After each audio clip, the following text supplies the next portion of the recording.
is happening, everybody, and welcome back to our channel. We are up here at Bass Pro Shop for the Mass Cruisers show tonight, and I'm going to get out of the way because I'm blocking somebody taking their picture. You're good, no worries, you're all set. You are good, you are good.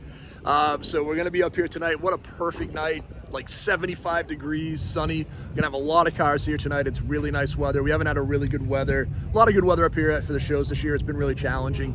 We have a couple other car clubs up here tonight. You have I think the Tri-5 Chevy Club is up here. And then behind me, we also have the Factory 5 folks up here tonight. So we'll shoot some of that stuff.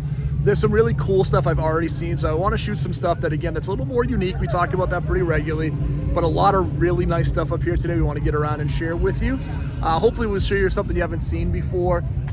You know, and if you see me at one of the shows and you want me to shoot your car, just grab me and let me know. I'd love to talk to some more folks, get some more folks to check that out. If you haven't done it, I'm gonna say it early, hit that like and subscribe, guys. We're getting close to 600, so appreciate all of you, and we'll talk to you in just a little bit. All right, guys, I want to shoot. We have a really nice early 60s Chevy Bel Air right here. Obviously with the wider tires, but you know, it was interesting. There's a Biscayne, there's a Bel Air, and then there's a really nice Impala over here. So let's go through and talk about the differences. The Biscayne would have been the most entry-level trim. We'll talk about that one in just a second. The Bel Air would have been a little more upscale, and the Impala was the top-of-the-line trim on these cars. When you went through it, so the Biscayne would have the least amount of interior chrome, exterior chrome. The more basic hubcaps typically come with the smaller motor. Not that you couldn't option a larger motor, but it was kind of the entry-level version of this size car. When you got into the Bel Air, you got a little bit more opulence, so you got more chrome on the outside. You can see the two-tone with the tail panel here, a little more chrome inside the car. You could get a little more, you know, creature comfort, so it had a couple more options for the driver. And then when you got into the Impala, and you'll see, let's actually talk about this Biscayne before we go over. This one's super nice. So, you know, this one's really clean. The wheels are beautiful. This is a 409 car, I believe.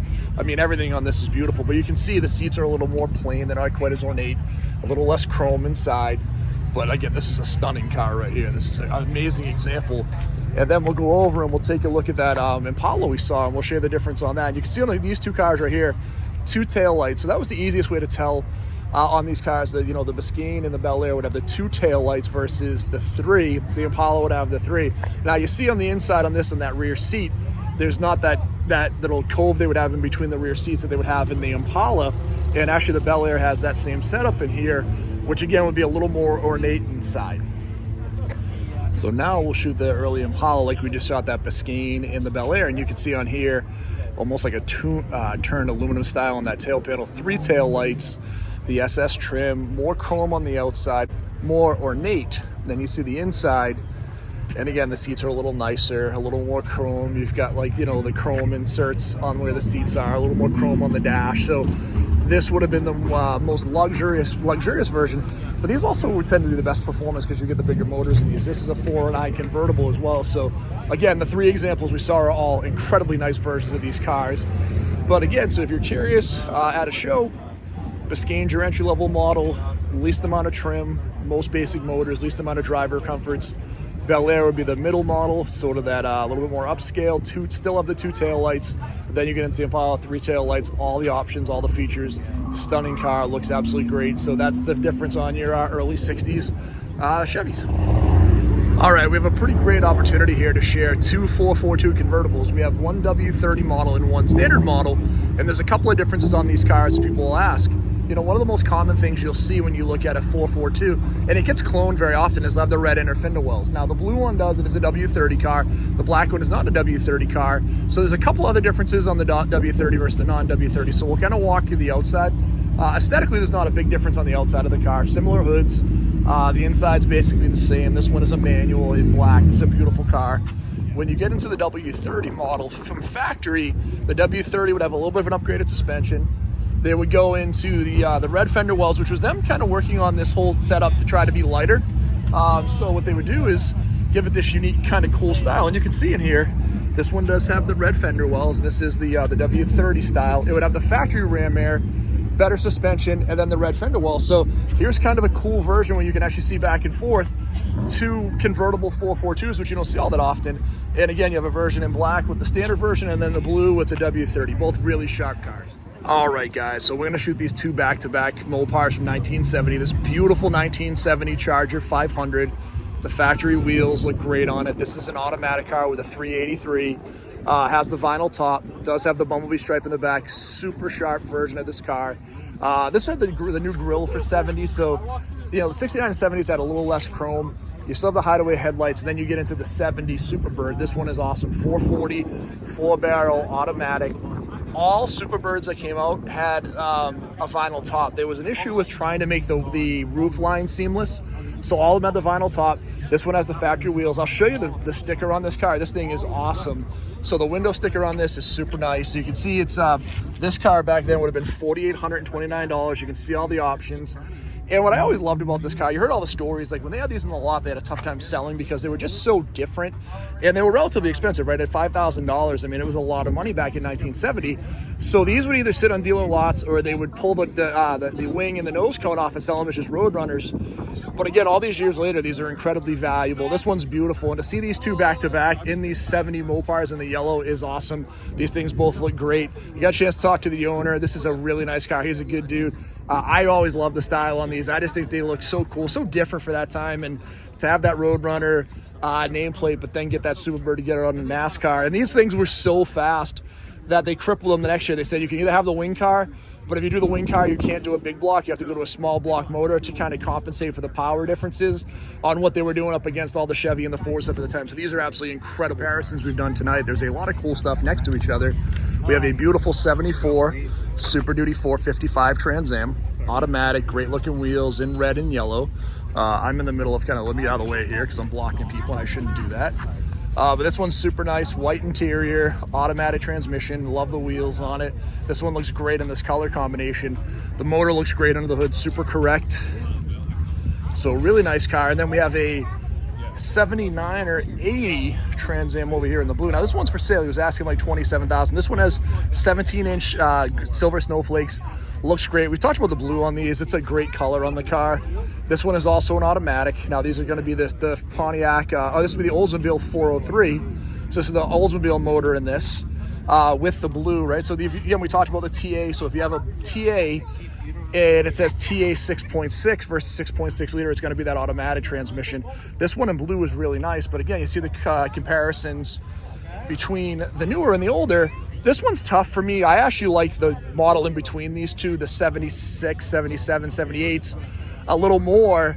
But that's SD 455 is just a badass car. Great motor, tons of torque, so it's really nice. So again, if I were to go one, I'd probably take that one, but they're actually both really nice cars. And this one looks great in the blue, and I like the upgraded 17-inch snowflakes. Looks great on the car. And again, the blue's a really cool combination. So I think he's asking like $27,000 for this one. So if you're looking for a nice blue Trans Am, there's one up here for sale for like $27,000. These two very cool 80s GM performance cars. We have a beautiful 87 Grand National. I know the owner, like less than 12,000 original miles. This one is stunning. I think it even has the original tires on it. Everything's super nice in this car. Obviously the very sinister look in the all black, the black and gray interior with the Turbo 6 logo. This is the 3.8. But then we also have this very cool 83 Hearse Olds. So this is the first version of that, 307. I love the wheels on it. So this is the black with the silver on the bottom. We'd reverse it in 84. We've shot a bunch of 84s recently. I don't see a lot of the 83s. The 83, obviously the reverse paint difference, but you also have the 15th anniversary badging. This is a 307, so like 170 horse. Again, the lightning rod shifters, which we've talked about a bunch of times, which is so cool. This one is such a cool style. But again, you get into the Grand National, you're talking a huge difference in performance, right? This was a 0 to 60 in 7.5, 8 seconds. This is 0 to 60 in like 5 seconds, which back then was really quick. This was faster than pretty much everything out there. We'd compete with the Corvettes and the Ferraris. This was just a really cool body style. But again, you look at them, very similar style. The only thing I wish, and I've said this all along, I wish they should have given the Grand National that lightning rod shifter. Having a Grand National with a factory lightning rod shifter would have been the most cool thing ever. At least should have done it in the GNX, but these are both awesome and some really cool comparisons up here tonight we've been able to shoot so far. All right, as we're comparing again, let's compare some of the coolest cars we would have from the early 1970s. So we're gonna go Chevy and Ford. Beautiful 1971 Chevelle. We shot this one at the Valley Show in the gold.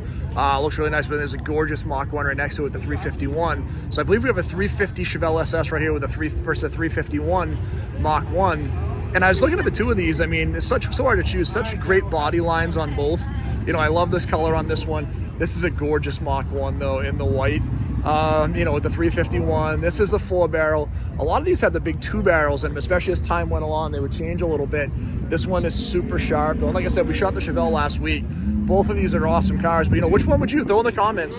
Which one would you rather have? If you know, it's 1971 and you're at a car lot and you can buy this beautiful Mark 1 or this beautiful Chevelle, which way are you gonna go? Tough choice. They're both unbelievable cars here. This car here, 72 Corvette. You can see the sticker on it, $6,500, Elkhart green. This is an automatic. This is the last year of the full steel bumper Corvettes. And this is a great color in the convertible with the green with the black. Love these cars, guys. I talk about these all the time. I mean, these Stingrays with the steel bumpers just look amazing. It's one of the few cars I feel like they did a great job of converting the you know, the concept car into what they actually did in production. And these always look great. This one kind of too is a little bit of a sleeper type look because he's got the white wall tires with the rally wheels. You know, it's a pretty subdued looking Corvette, but I love the color on it. The green with the black looks great, and this is a great version of this car. So I wanted to share this one with you because, again, I love these steel bumper Stingrays, and this one's awesome. And I love it when I can share the window sticker with. Again, $6,500 back in 1972 was a lot of money. This is a great little car. Guys, I'm having some more fun up here. What do we have up here? Again, early 70s version of amazing Chevrolet performance. So this gorgeous Chevelle or this Corvette. If you're at a dealership back, you know, 1970, 71, what are you picking up here? This beautiful Chevelle or this amazing Corvette? They're both beautiful. I like this Chevelle. Again, I told you how much I like these. I love the color on this. This looks great with the slightly larger wheels, that little bit of a rake stance. This is a 350. Love the silver stripes on the blue. Great color combination. But it's interesting, right? Again, we talk about the Corvettes. I was talking to a buddy of mine about the C4s, how small they are. And man, Chevelle's not a giant car. It's considered like an intermediate car, so a medium size. But when you see this Chevelle next to the Corvette, you really appreciate how small and how sporty those Corvettes are, which looks great. So very, very cool. We got some of the Cobra Factory 5 stuff coming in. Great color here in the blue with the light blue stripes. I like these. Both have body color, so it's like dark gray with black. Very sharp on both of these cars. Looking sun great. We're gonna do a quick wrap up here. I did an absolutely horrible job today. Only because I had so many great conversations with so many awesome people. Lots of good conversation on the car today. A lot of people coming up and just talking about the channel. So I know I only shot probably 10 or 15 cars max today. Wasn't a lot, but just thank you to the folks I got to talk to. You guys were great. A lot of good conversation. Appreciate all of you. Like I said, guys, we're still trying to get the channel monetized. So if you're watching the video, please subscribe. You know, we found out is we have about 90% of the people that actually watch the channel are not subscribed.